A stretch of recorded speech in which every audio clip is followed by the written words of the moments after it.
Hello, welcome to another English Sparkling with Tweedy video. This is a wine I feel I have been hearing about for some time, Domaine Evremond. It is an English sparkling wine, however French that sounds. This is a collaboration between the house of Taittinger, a famous champagne house, and, well, a few people here in England, including a farmer who owned an old orchard, and Patrick McGrath, is it, Master of Wine, and a whole bunch of people on the English side have been working with the head of House Taittinger, which I'm probably mispronouncing, to produce an English sparkling wine on English soil. Is it somewhere like Chilham? Is that right? In Kent is the location of this. And this has been a project in the making. Like most vineyards, these things don't happen overnight. This has been a project in the making for at least a decade, which is probably why I feel I've been hearing about it. Quick note about the name Evremond. That comes from Charles de Saint-Evremond. I'll put the name on screen. I can't remember it off the top of my head, but he was considered to be the first ambassador of champagne to Britain. He came and persuaded the British aristocracy that they had a taste for champagne in the, when was that, 18th century, presumably. I believe, having looked for this online, it is based mostly on the 2020 vintage, 55% Pinot Noir, 35% Chardonnay, and 10% Meunier, or Pinot Meunier if you prefer. So this is actually quite a Pinot dominant wine, isn't it? It has spent over 3 years on the lees and was disgorged in August 2024. Quick note about pricing here. They've gone for a pretty bold price point. A lot of online merchants that I saw seem to be harmonising on about £55. I think actually even if you buy it directly from their own website, Domaine Evremond, I think they charge £55 a bottle for this. There's possibly a case discount, I can't remember. I happened to be in St James's the other day, so I poked my nose in at Fortnum & Mason and they were charging £72 for it, which is quite a big markup, isn't it? I know Fortnum & Mason has this reputation as being very expensive, but it's more that they sell luxury products which are just intrinsically expensive. Typically, particularly for wine, if I compare them to other retailers, I don't think they're usually that steeply overpriced. So that was a bit of a surprise, but I just walked down the corner instead to the Barry Brothers and Rudd store at the bottom of St James's Street, just opposite St James's Palace, and they were selling it for 51, which is still not a cheap English sparkling wine, or still not a cheap wine of any description, but that certainly is a lot better than 72. So I don't quite know what Fortnum & Mason are playing at there. I think that was taking the liberty. Anyway, that's probably been far too much babble, hasn't it? I'm slightly concerned this may have been shaken up a bit because I managed to drop my bag on the way here.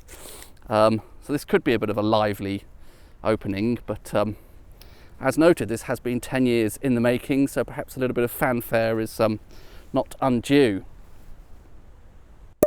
There we go, not too bad actually. Bottle is a little bit slippery, so I'm going to try, maybe I need to pour this off screen, I don't know, perhaps I can get away with it.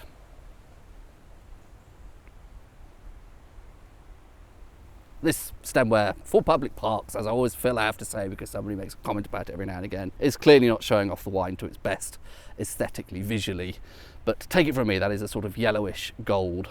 Two initial thoughts that spring to mind are, I think a bit of stone fruit character there, I think some of that Pinot-esque stone fruit, and a sense of kind of rich butteriness, which is normally something I would associate more with a more Chardonnay dominant wine that had perhaps had some oak contact, but also nice stone fruity character. And I'm tempted to go with apricots because that seems to be a recurring theme in champagne, doesn't it? Apricots. There is something slightly champagne-esque about that, I think, but there is a nice freshness to it as well. Let's give it a swirl.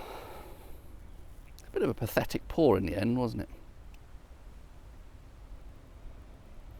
Now I'm getting citrusy notes, maybe bits of lemon curd, something like that. Again, maybe something like apricots, stone fruit, something ever so slightly tropical just flashed past there.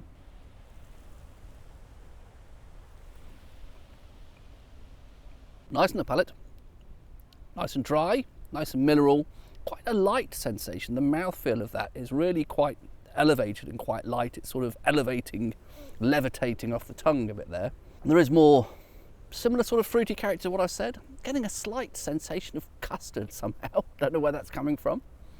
Could be following on from those slight buttery notes I thought I found on the nose there. And again, some slight hint of tropical fruit, I think.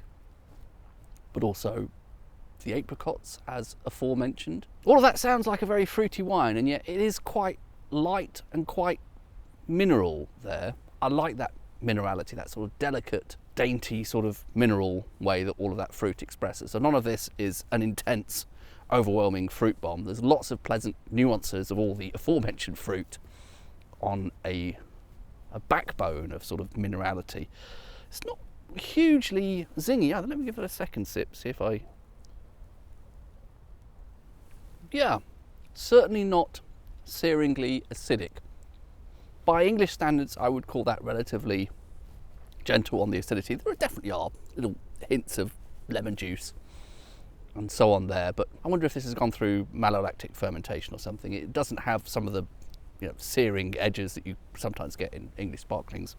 So perhaps there are some elements of champagne-like character here, that sense of apricots. I could be just projecting that, I could be just imagining that. And they've kept the acidity relatively low, they haven't gone too searing with that. But that gentle minerality is something I do often find in English sparkling. I suppose you can find that in low dosage champagnes as well. I used to quite like Veuve Fournier. I think they did a Brut Nature or an Extra Brut back in the days when I drank champagne. I hardly do these days. I went and looked at some tasting notes, and there was a lot of talk of lemon and apples, which,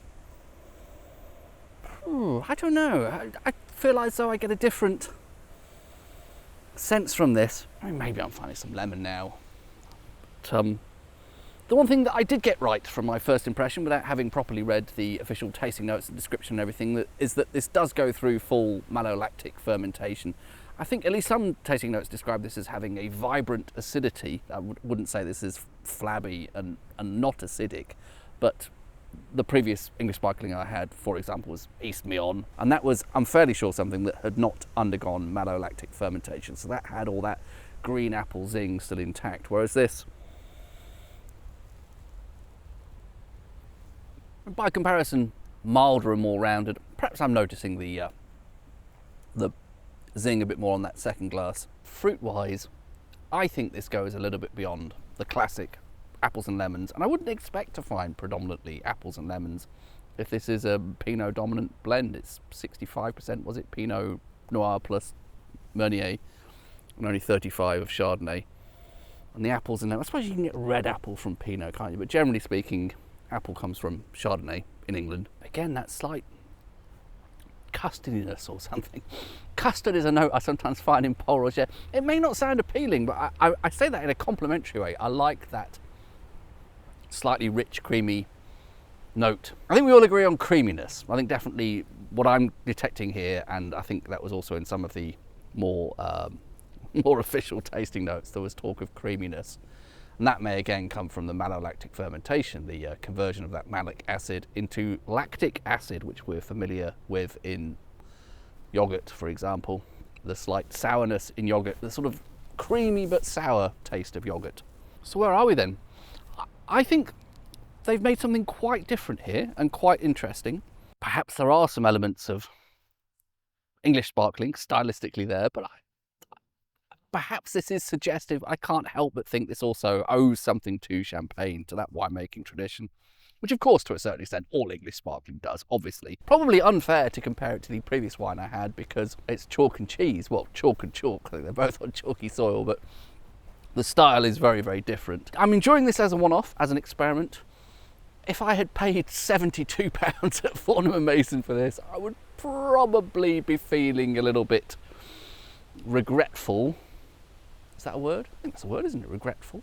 An appropriate use of that word. I would be filled with regret that I hadn't instead purchased 2 bottles of East Meon 2020 for 66 quid rather than 72 quid. As it is, I paid 51. Again, unfair to compare it to East Meon. They're very different styles of wine, but I absolutely love that. Perhaps this is a good sort of bridge. I think the whole thing is designed as a bridge between champagne and English sparkling. And perhaps for people who habitually drink champagne and want a more gentle introduction into English sparkling, perhaps this will give you a nice halfway house. I do like that creaminess, but to me, you know, why plant a vineyard in England where surely one of our biggest selling points is that really bold, bracing zingy acidity, and then go through malolactic fermentation, which just tones the whole thing down. Seems a strange decision to me, but again, perhaps this is about finding a halfway house between the more genteel champagne and the Wild West that is English sparkling. I don't think I've come to a very coherent point there, have I, other than underlining the fact that yes, it's an English sparkling made by a champagne producer. We already knew that, didn't we? Well, this is quite confusing. I've just poured a third glass.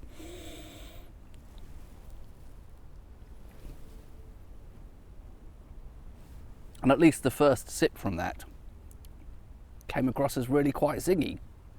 So, not quite sure what's going on there. Perhaps my palate had somehow been inured, is that the right word? It's different again now then. I'm noticing a bit more zing and a lovely sort of bitter lemon sort of note, which you sometimes get in English sparkling. It's something I often find in Dermot Segrew's wines. There is definitely some zing there. It's citric acid.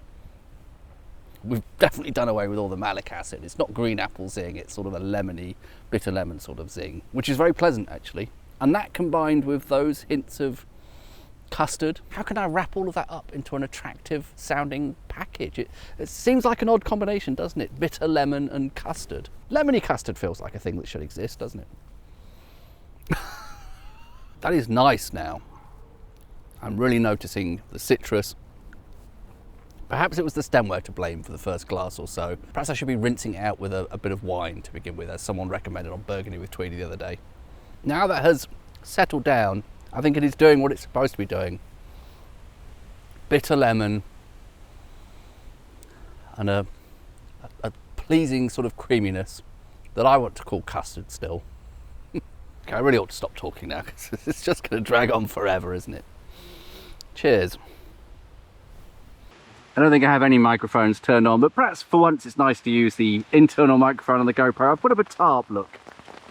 I know that would be more visually appealing if seen from the outside looking in, but then I have to go outside and I'm sort of staying dry here. Quite strong rain actually. I'm glad I brought the tarp with me. It's a last minute decision. It's not optimally set up for this relatively heavy rain. Well, on and off. It's not very heavy right now, but it has been heavy. So it is sort of coming in around the edges. Perhaps I ought to reconfigure this a bit. Still no external microphone, but that is the current state of the tarp. I'm getting dripped on while I'm doing this. Well, I want to re-tide it all to get it a bit closer to the ground and less of an edge at the base of that tree. It's always difficult to work around the trunk of a tree like that, isn't it? But there we go. Hopefully that will keep most of the rain off. I'm wet anyway because I've been standing outside here tying up the bleeding thing. The weather has taken a turn for the, well, most people would consider to be worse, but to me better. I love sitting under a tarp in the rain, so I put up a tarp. It has taken 2 attempts to get it right so I don't have water pouring in around me, as possibly noted in some earlier bits of video. I don't know if I included those or not. Quite heavy rain on and off, so you know, a properly thought out tarp is necessary to stay dry in this sort of environment. Have I got some sort of insect inside there? Oh dear. Some bit of woodland detritus has managed to get into my glass. Possibly little bits of rain are still dripping down my back there, but it's good enough. I'm not going to be here all night, just here for another half an hour perhaps.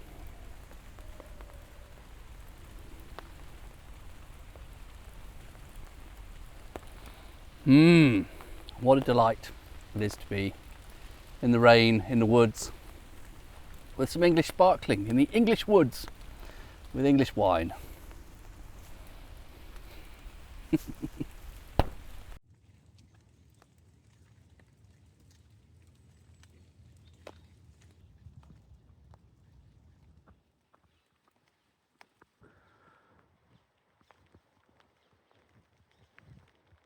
Isn't that just incredibly intense? That bit of the rainbow. It is the full arc, or it was briefly. It's all a bit faint until we get over there. And you can see the slightly letting the side down side over there. But this bit on the, sorry, terrible panning here. That bit over there Do I dare press the zoom button while I'm still recording? Because I just want to show you how ridiculously intense that is. There you go, look at that. That just looks so fake, doesn't it? Wonderfully fake.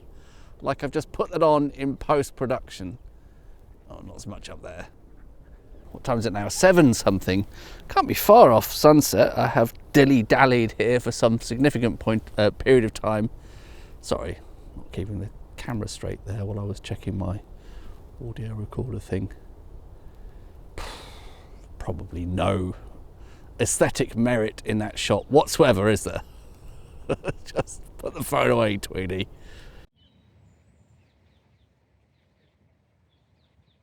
This is what the state of the sunset is like from Parliament Hill.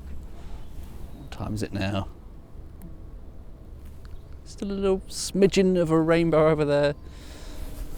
Perhaps more interesting bits of the sunset over there. It's only 20 past 7. I assume sunset proper is not due for another, surely at least 20 minutes.